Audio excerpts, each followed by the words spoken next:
What's up, guys, and welcome back to my channel. Today we're going to be reviewing The Real Housewives of Beverly Hills Season 11 Episode 6. Stay tuned to the other side and we'll get right into it. Give me the music.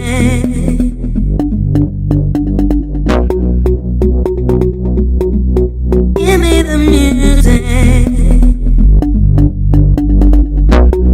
And you know what? That was just the beginning.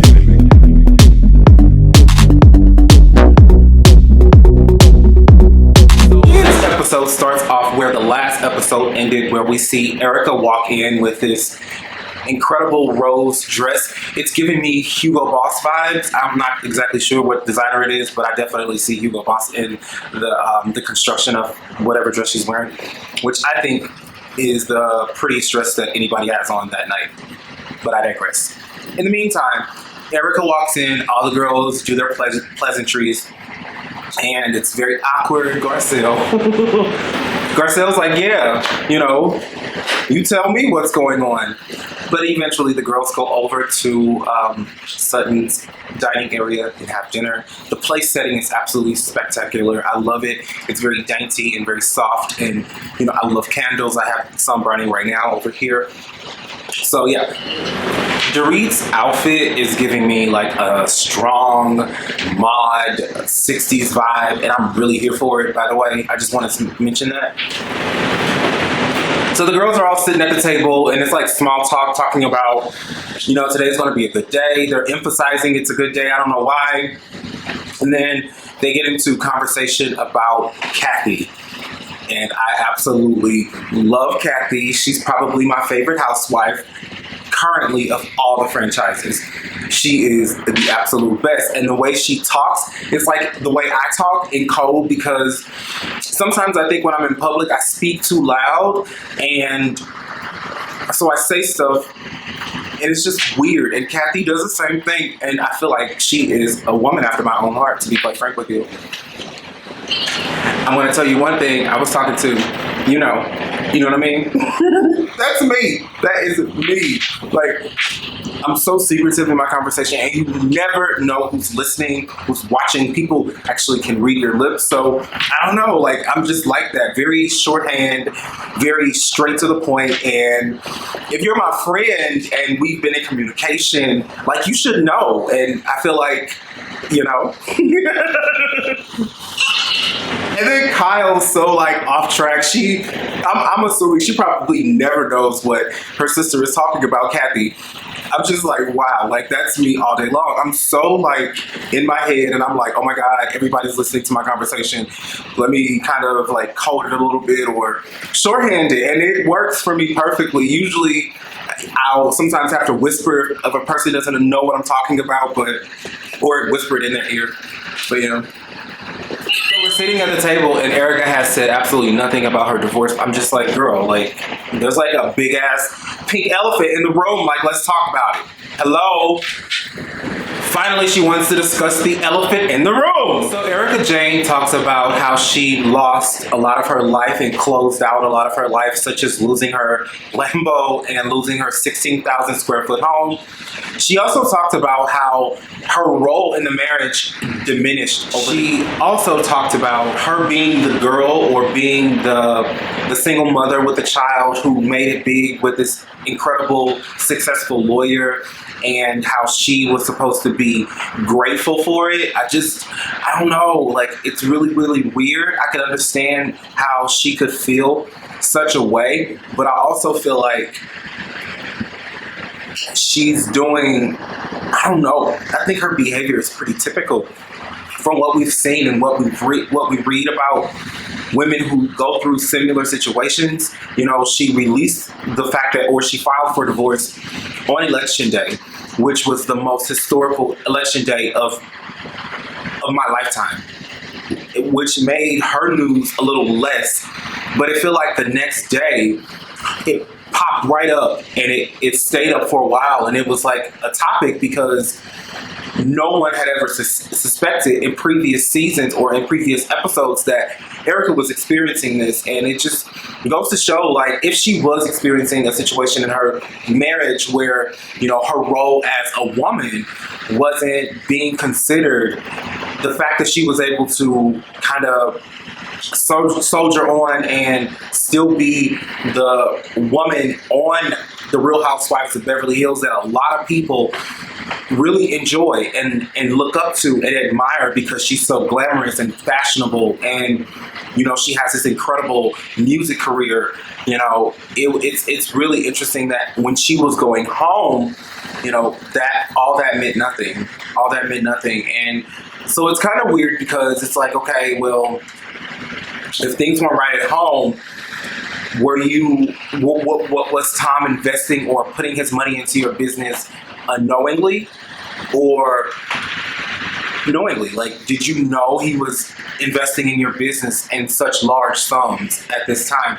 She also described, you know, leaving the house and closing out this part of her life, and I just think it's sad. I think that there's more to it. I think that she's acting. I think she's putting something on. I'm not exactly sure if I believe her, but if what she says is true, I mean, nobody should have to suffer through such a disgusting and irreparable marriage. Who wore the polka dot dress better? Was it Kyle or was it Lisa? I really think Lisa looks better in it, but I think with Kyle's hat, it kind of completes the look for me. I don't know. What do you think? Drop down in the comment section and let me know. So Kyle and Dorit leaves the party to go have a private conversation to continue the conversation that they actually had in the last episode, which I think, quite frankly, Kyle is probably trying to fish for some drama, but Dorit's not having it. Dorit's like, bitch, you were fake. This is what you did. I'm not backing down. And Kyle decides to meet her in the middle of the road and they recover. I don't know. I just think it's like some drawn up drama that Bravo is trying to, you know, have play out outside of what's going on inside of Erika's situation. But it's really dry, the conversation that they had. So, yeah. Garcelle has a matchmaker come over to the house and take her inventory, you know, understand what she's looking for in a guy, and also explain to her, you know, what's important to look for in a guy. I think the one thing that kind of caught us all off guard was when Garcelle said she didn't want anybody too big, and it's like, what? But hey, to each his own, right? It's also really relatable to see Garcelle talk about how she has had to be independent all this time since she's been Garcelle, and it's, I don't know, it's like, wow, so many women have had to be selfish and selfless and control their own lives because they didn't have the comfort of a man to take their drive to see a woman who is adamant and serious about that, you know, on reality TV, and she is a celebrity, like legit celebrity. It's incredible because she's such, you would have never imagined. You would imagine Garcelle to be, from my perspective, growing up watching her on the Jamie Foxx show and on movies like Coming to America, I would have imagined her to be a woman who would have married very well and been very well taken care of. But apparently she's had to take care of her own situation as well as people around her, including her family. So it's just good to see her kind of soften up and cry a little bit, just, you know, because it's okay to cry, right? Erika Jayne went from a $13 million home to a LA rental, which means the house is probably worth $1 million or more. However, it's not hers, and it's also a lot smaller. She lives in a neighborhood, in a community. She's not behind the gates in Pasadena like she once was, and it's really awkward and cringy actually seeing her in this space because even though it's still LA and it's still a $1 million house, it's not what we're used to seeing her live in. And it just doesn't look, I don't know, it doesn't look like home just yet. But I'm interested to see what her and her sisters are gonna, you know, turn it out to be. She looks very uncomfortable in this space to me. I don't know. She looks extremely uncomfortable and she looks like she wants to cry to me. And, you know, these are rich people. Wendy Williams say, like, rich people problems. Like, this is totally like a rich person's problem. Like 13 million, 1 million. Like, to a poor person like myself, like, either side, like, I'm okay with. But I don't know. Let's see.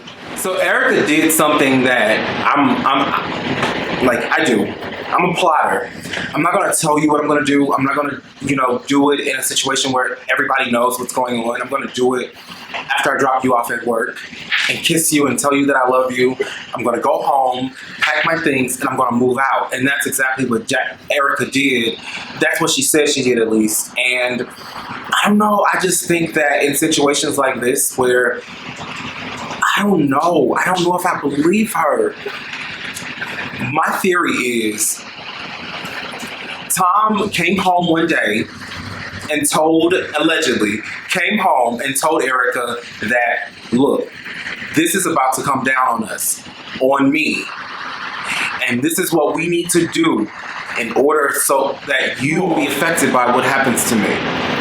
And so they divorced, and he may have, or in previous years or months, had been transferring funds to her account, but he transferred a certain amount to her account to secure those funds. And then she was supposed to play the part that she's currently playing. That's how I feel this is happening. But she's acting really, really well. And so it's like, I don't know. I feel a little emotional for her, but I also feel like this bitch knew what was going on. I don't know. How do you feel? Drop down in the comment section and let me know. Like, I'm really interested because I'm like going back and forth on my emotions with this situation. It just goes to show that tomorrow isn't promised to anybody. Like, she was living in a 16,000 square foot home and she went to a 2,000 square foot home.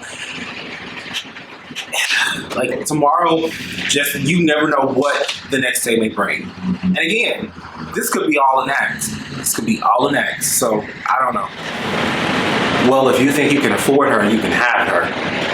That's crazy. If Tom said that, that's so crazy. That means, like, Tom was, like, completely detached from the situation, from the marriage. Like, there was nothing there.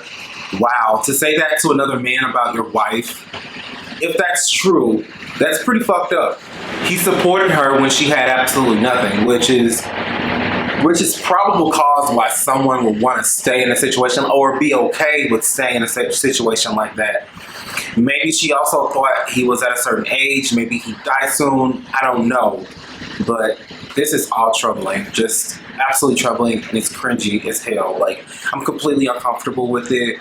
And honestly, the only people I'm concerned about are the victims that he victimized. Even still, after what she's saying now, I'm concerned about all those people that man took advantage of. The one thing I don't feel sorry about also is the human cost that she knew before going into the situation. We all know that there's a cost for that kind of fame and that kind of lifestyle, and you know it at the beginning, and to stay in it for, I believe, 22 years, she said, like, it. Girl, you knew at one point or another something wasn't right, and I don't know. I guess because I'm not in that situation, I don't know. I wouldn't have stole nobody damn money that was dead. That's for damn sure. I wouldn't have stole them people money. And if I knew Tom was stealing people money, I would have told on his ass. I would have made sure he had his license to practice as a lawyer in California this board a long time ago. So I don't know, honey. Kyle takes Sutton to see a radiologist for a mammogram. She's never had one before, and she makes like this whole hoopla about it. It's like, girl, I don't like her outfit. I do love the Hermes bag that she has. Like my ultimate bag would be like a Hermes bag. What about you? Like, yeah, I would love that. And then they go into the topic of when Sutton and Crystal were in Tahoe, and Sutton walked in Crystal's room when Crystal was naked. I assume Crystal was maybe having, like, I don't know, virtual sex with her husband or something, because she said she was in fetal position on the floor. She felt uncomfortable, and it's like, okay. But then Sutton continued to walk into the room to drop off her coat. I don't know. Normal people like myself would have seen her naked and seen the discomfort in her face and shut the door. Now, in my family, if I walk into a room and I see a family member or even a friend naked, I will walk